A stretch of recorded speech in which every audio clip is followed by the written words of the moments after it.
Welcome back to F&J Talks Extra Ball. So let's get into it.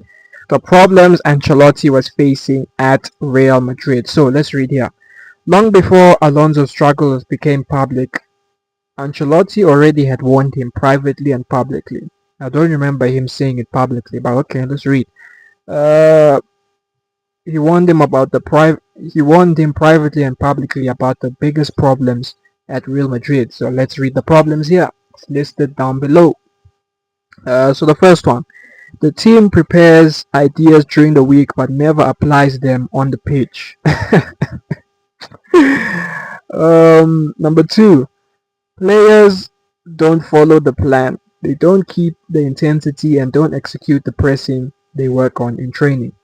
Number three, and behind the scenes, Ancelotti even went further. Ooh, spicy. He told people close to him that this was the most difficult dressing room in his entire career. Not because the players are bad, but because their interests clash. The first interest, Mbappe thinks it's all about his records. Not true. Can't be true. Because Mbappe... let's read. Let's read.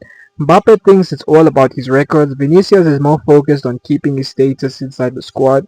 Valverde wants to play in midfield and lacks maturity of a captain. Madrid's internal issues are deeper than just tactics. The dressing room is divided and it's now showing on the pitch. On the pitch, sorry. So let's start with the first one. Um, the team prepares ideas during the week but never applies them in the matches. What's my thoughts on this? So the players do have big egos. I do agree with this, but where was all of this beginning of the season when Madrid was cooking?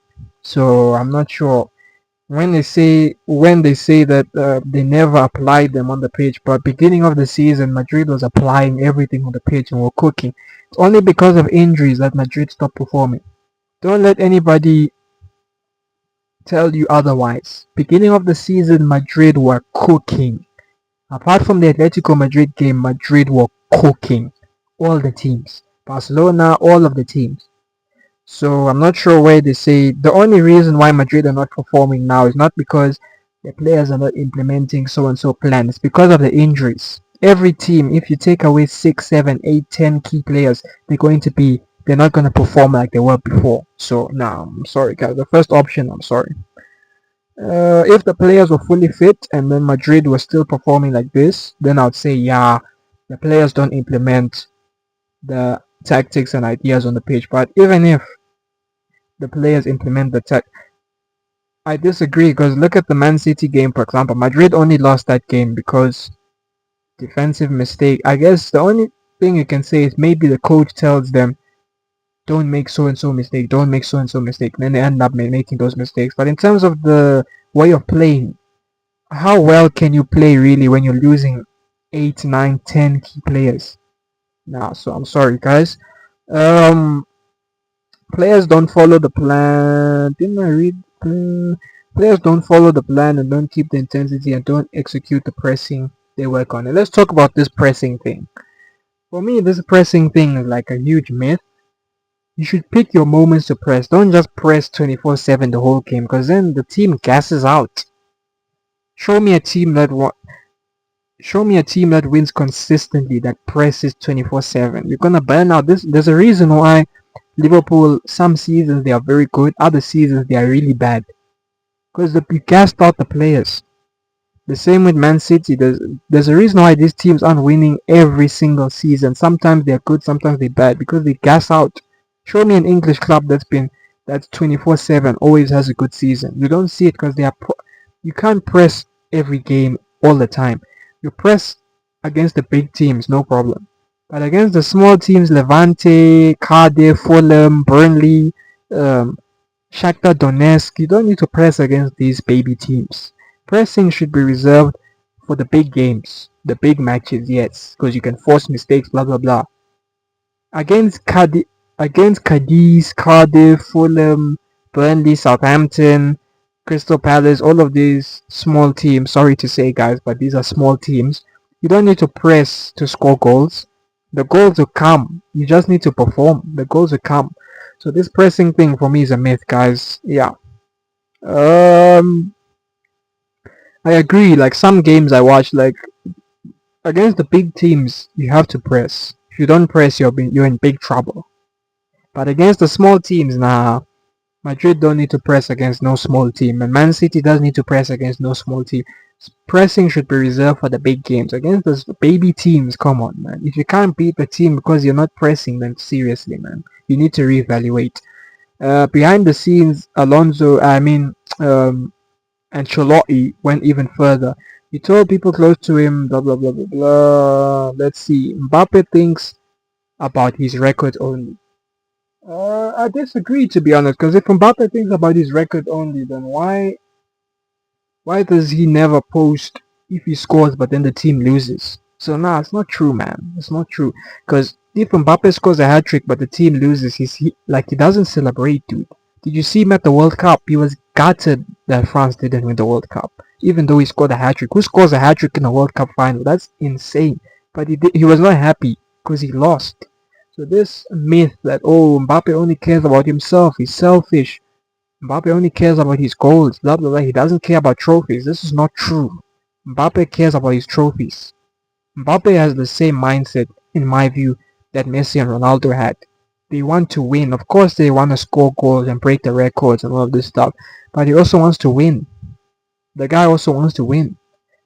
I would agree with this point if we saw Mbappe celebrate even though his team lost the match, but it doesn't happen. He can score 50 goals in one game. If his team loses, he won't be happy. So yeah, I don't know where they got that from. Vinicius is more focused on keeping his status inside the squad. Vinicius, guys, has been suffering, man. The guy's been suffering like man. I don't know, but now he has got a like really really hot chick. So I think now he's gonna perform. Because everybody needs love in their life, guys. Singlehood is not good, man. Singlehood is not good at all. So I believe Vinicius' form is going to pick up now that he has a beautiful woman in his bed.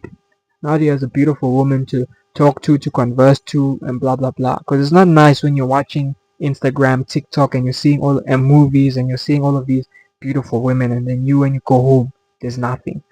So I believe Vinicius is 100% gonna perform now, guys. Come on. Vinicius will perform. He only cares about his status in the club. Uh, I don't see that, to be honest. Because one thing I see about Vinicius, the guy tries and tries and tries. Nobody can deny that Vinicius on the pitch, he tries and tries and tries and tries and tries. Sometimes he should pass the ball. I agree. But one thing I can give the guy credit for, the guy does try. He doesn't just walk around on the pitch and do nothing. The guy tries. Vinicius tries. He tries and tries and tries to beat his man. Against Liverpool, there was no way he was going to beat Bradley, but he was trying and trying and trying and trying and trying. One thing about Vinicius, so I disagree. Vinicius is one of the most team. The only thing I'd say with Vinicius is that sometimes, dude, just pass the ball. The guy loses the ball a lot recently. Before he was more effective. These days he tries to do some useless dribbles. Sometimes just pass the ball, keep possession. You don't always have to dribble. I get the feeling sometimes with Vinicius that the guy wants to be like Yamal, like beating players every single time. Sometimes just pass. Even Yamal, sometimes he just passes. Bam.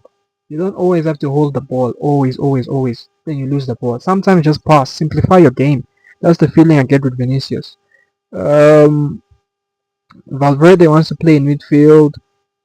Yeah, in my opinion, Valverde at right back, I don't like it, guys. Should go to the academy and bring a quality right back. You can't tell me the whole Madrid academy there's no quality right back. Nah, bring a right back from the academy.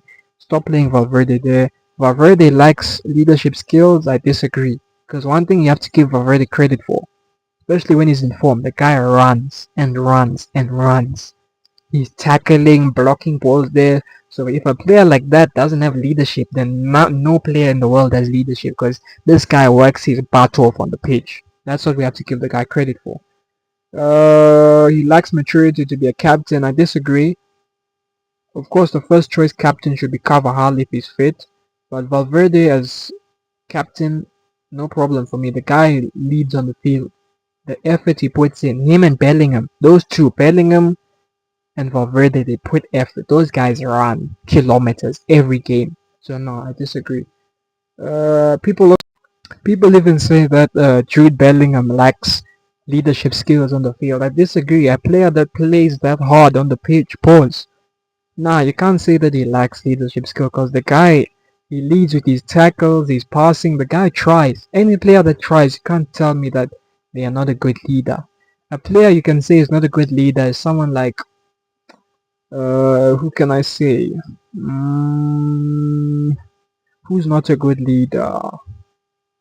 Who's not a good leader? I can't think of one, to be honest. A player that I can say this guy doesn't try is not a good leader. Maybe Hazard when he was at Madrid. Yes. Hazard, Mariano Diaz. Those are players I can look at and say, nah, these are not good leaders on the pitch because they don't try. But apart from that, nah, I disagree. But yeah. So yeah, look guys, at the end of the day, these stories by the media, Madrid was cooking beginning of the season. It's only because of the injuries that's when it went downhill. Where were all these stories and warnings from Ancelotti and blah blah blah when Madrid was winning all the games except for Atletico? So nah, I disagree 100%. But yeah, thanks for watching. Like, subscribe, share the video, and I'll see you guys in the next one. Peace and blessings. Bam bam.